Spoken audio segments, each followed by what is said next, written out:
Voice Without Names, Chapter 24. As soon as Scar comes in the morning, he claps and shouts my name. There's nothing in his voice that turns my mouth metallic with fear. Everyone looks at me. Silent fingers start tapping. GC hasn't even seen Scar this morning, so it is not about the story I shared last night. I am puzzled. Scar paces the room. When he sees me, he stops, picks up frames from his bench and shoves them into my hand. Look at these, they are messed up. Because of that, we may not get any reorders from the customer. Do you remember who did these? All three have the same pattern. Instead of blue flowers, someone has used bluish green beads and they don't match the blue borders. Sahil did those. I made them. Are you lying? No, I look him in the eye for a split second. Don't make such a stupid mistake again. The weight lifts from my chest and I can't breathe again. I won't. I turn around to go up, and that is when something hits my bare legs. My knees buckle. I bang my head on the ladder and fall down. Scar stands over me with a sinister smile. He crossed-eyed stare reminds me of the day I came here and fills me with dread. Stop wasting time, he shouts. I grit my teeth and amble up the ladder, rubbing my forehead to avoid a bump. It doesn't work. I can feel a painful lump. While I glue beads, pain and anger pulsate through my head. I am going to get to Scar and make him pay for this. Scar calls GC and Barish to help him. Will Scar ask them about the frames? Maybe I shouldn't have lied. I try to listen, but I can't hear anything, not even a word. When they come up, Barish tells Roshan, go down, boss wants you to trim his hair. Since I came here, this is the first time Scar has asked Roshan for a haircut. At lunch, I noticed Scar's back hair short and trimmed while his front is long and sparse. He has combed it in such a way as to cover his bald spot, but it doesn't seem to work. Scar leaves right after he gives us food, saying he will return soon. When I go down to get some frames, I see a pencil beneath his wooden bench that he must have dropped. Quickly, I bend down, pick it up, and slip into my pocket. GC follows. You shouldn't have done that, he says. Did he see me take the pencil? I don't know. Done what? I ask. Lied about what? Who did the work? He looked the frames sitting on Scar's bench. Those are Sahil's, and I heard you say you did those. You are in trouble. I didn't think. Boss knows, he always does. He was testing you. Did he ask Barish and you about it? GC doesn't answer me. A shiver weakens my spine. Even though he's quiet, I'm sure Scar must have talked to them. When I start work, my hand shakes as I pick up the beads. Clap. All of you come down. I have something to show you. Scar says upon his return. When we gather around him, he glances over to back door. As always, it is locked. The windows are closed. Scar is holding a coiled brown tube he used to beat Sahil and me. I step back. Remember this. This is to keep you honest. He lets go of one end. The thing rolls open. He raises his hand and then brings it down. It makes a sound, stack, as it hits the floor. My hands curl up and first to trap what little courage I have left. You need a reminder, so watch this. Gopal, come here, Scar says. One of my friends guesses I stand before Scar. He raises the tube again. Turn around, lift up your shirt and bend over. I follow his order and turn to face my group. I close my eyes and hold my breath. Stack, the tube comes down on bareback. I whimper. No, Sahil screams. The boys gets one more lash because you scream. Stack. A ribbon of string pounds my back. Tears rolls from my squeezed shut eyes. Did Gopal make these frames? Scar roars. Silence. Tell me the truth or you all get punished. GC takes a step forward. Boss, he didn't make those frames. Scar lifts up the tube. Stack. I get two more lashes.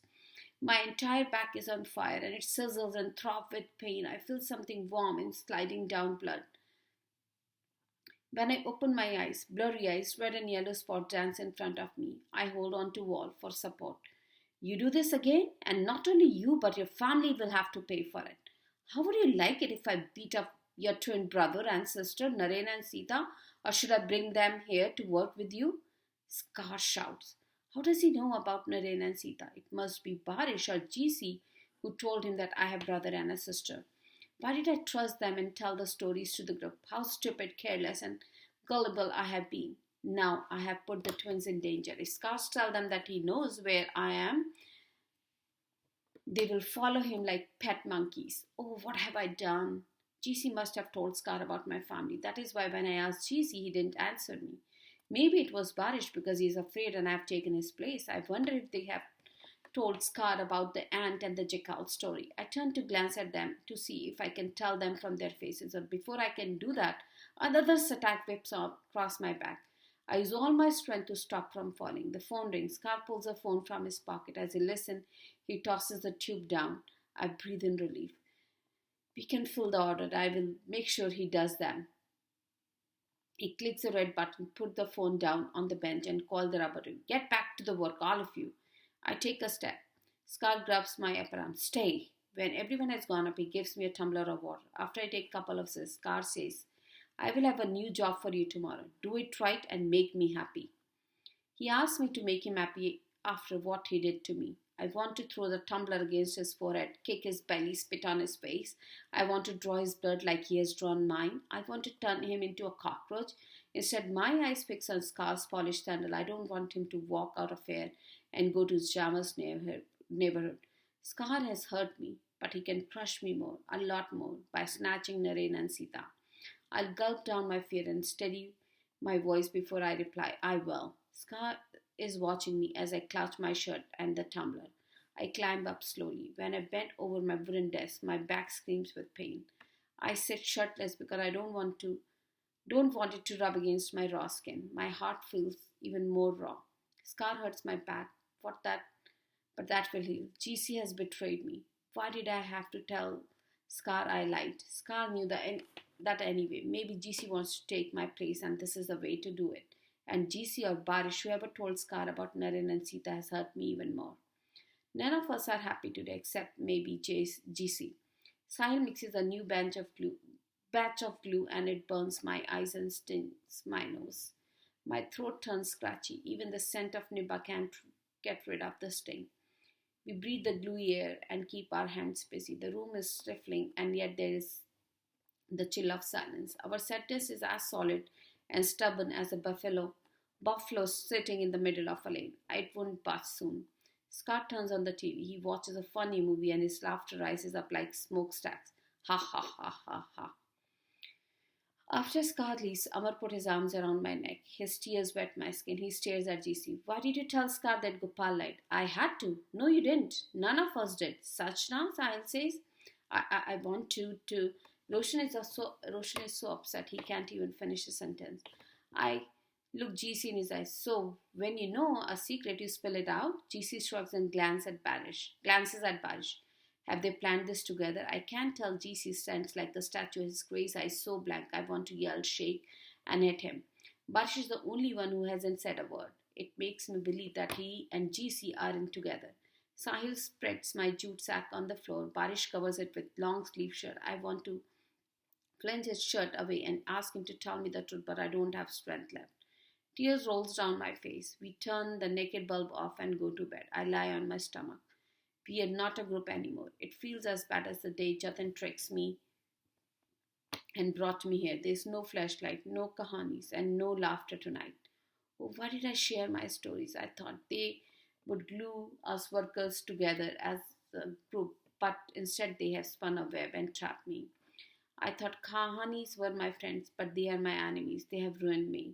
Sahil combs my hair with his fingertips like I used to do to soothe me when I was upset. It always worked. Tonight, Sahil fell asleep before I do. With his fingers stuck in my hair, I gently move his hand away.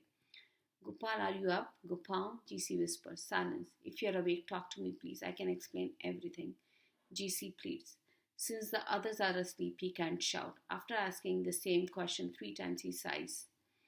In the moonlight that pours through the window, I see him get up and come to me. Let's talk, Gopal, he pleads. I stay quiet. I'm so sorry. Scar hit you. Anger explodes from every pore of my body. You are not sorry. You don't have to be. Listen, he says sharply, but his voice is soft when he speaks again. I had to complain to Scar against you. Don't you see? He knows Sahil and you have become friends, and will protect each other. Scar was looking at everyone's expression when he hit you for the first time. Amar closed his eyes. Roshan puts his hand on his mouth to smother a scream. Barish looked distressed. At least one of us had to speak against you to fool Scar. Even when I got you in trouble, I knew what I was doing was saving us all from Scar's suspicion. The last thing I want is for him to know we are friends. He will scatter us. He may scatter us anyway, I think. The nimble leaves rustle. I look out the window. Moonlight streams through the window in narrow bends, but my face is in the shadow. You are lying. What? That the others reacted this way. I was bending over, but Scar would have noticed them. He is he is a lot smarter than he lets on at GCS. Why would he want to act dumber than he is? Because it is to his advantage, and it is better for us to let Scar think we are enemies. That stops me. Is GC telling the truth? Did he try to protect us? It could be that GC is making me believe Scar is dangerous so he can get me in trouble again. He still might be paying a trick. GC has not mentioned Barish, and even if I ask GC if he told Scar about Naren and Sita, he will deny it. There's so much more GC is hiding than what he's telling me. He reminds me of the pond in the monsoon. You never know where is it deep enough to suck you in, shallow enough to splash in. I don't trust him, and it is the best to stay away from him. I am tired, I say, and I lie back down on my stomach. He returns to his sack. Only after I hear his heavy and even breathing do I take up the pencil from my pocket, slip it into my folded raincoat, and close my eyes. But the pain in my back keeps me awake for a long time. I play over the talk GC and I had in my head, as if I'm reciting times tables for Mr. Adwell.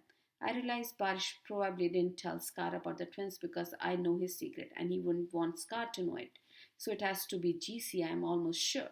The pain comes in waves and I have to shut my eyes to hold my screaming. When a wave subsides, I'm trying to think of a way to escape. If I could write a message asking for help and throw it out the window, will someone pick it up, read it, and come to rescue us?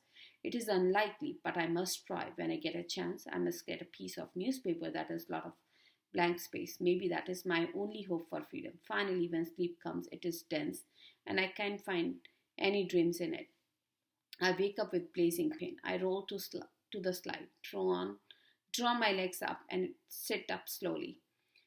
Your skin, Sahil cries, it is redder than it was yesterday, and more raw, Amar adds. GC goes down and brings back a tumbler of yellow water. Drink this turmeric water. It will help you heal faster. It's my grandfather's remedy. First, he gets me beaten up, and now he offers me special medicine. I am so mad I want to throw the yellow water in his face and stains his clothes.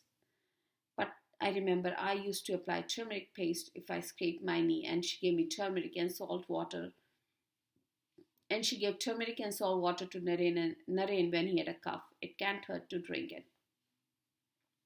I take the tumbler and wrap my hands around it. The taste of turmeric-infused water is worse than Scar's tea.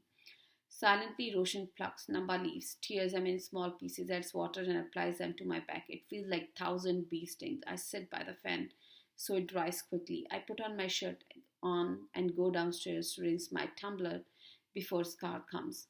Today, Scar gives me a new batch of frames to make. They are made of better wood than the beads and are even and clear. If you do a good job with these little higher quality frames, you will be rewarded, he says. I don't want to be rewarded. All I want is freedom. Did you hear what I said? Yes, boss. Work hard and fast. Of course, you can make more money. I will. I work as fast and as carefully as I can, which takes my mind off the pain, but I can't escape the weight of distrust and grimness of our group. They gag me. What made this place bearable was to know we are a family who cared for one another. The stories have vanished as if someone put a curse on them. I miss them, and yes, I don't want them. One day I steal a piece of newspaper and stuff it in my pocket while I help Scar wrap the frames made. When I get a chance, I also take out the pencil from my raincoat and slip it in my pocket. There's only one place where I can write a message, in the bathroom. I wait until lunch when I am allowed to use the bathroom. I take out the paper and pencil and begin writing. It is hard to do because I don't have any solid to rest the paper. I managed to scribble a note in very bad handwriting. We are children trapped in a building next to the Nimba tree. Help us get free. I finish my food quickly so I can be the first to get back up. Roshan follows me so I don't have to worry. Still, I don't want anyone to know about my note. So when I get up, I casually reach out to the Nimba branch with my fist, open it up, and let God go the paper. It floats away. I just hope Scar doesn't see it. Will the wind carry the paper away until someone grabs it?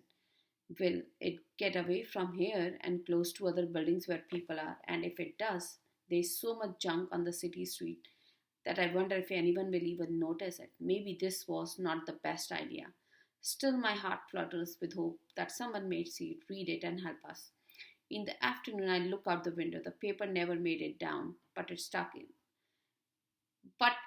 on a branch. I pray for a strong wind to set it sailing. I hide my pencil back in my raincoat before going to bed. The next morning, the paper had disappeared. For the next 2 days, I wait for someone to come help us, but no one does. Like one of my and air palaces, it was a foolish idea. The only way out is if Scar send me out on an errand. If he does, I should have only one aim to get out of here and not worrying about anything else or anyone else. The errand money Scar gives me will probably be enough to hop on a bus or a train and get away from here. I know where Jama lives, so it shouldn't be difficult to ask for directions and find Jama's house. I, Naren, Sita, and Jama will be so happy to see me alive. If Baba is back, I can see him too. The day I step out of this place, I will see my family.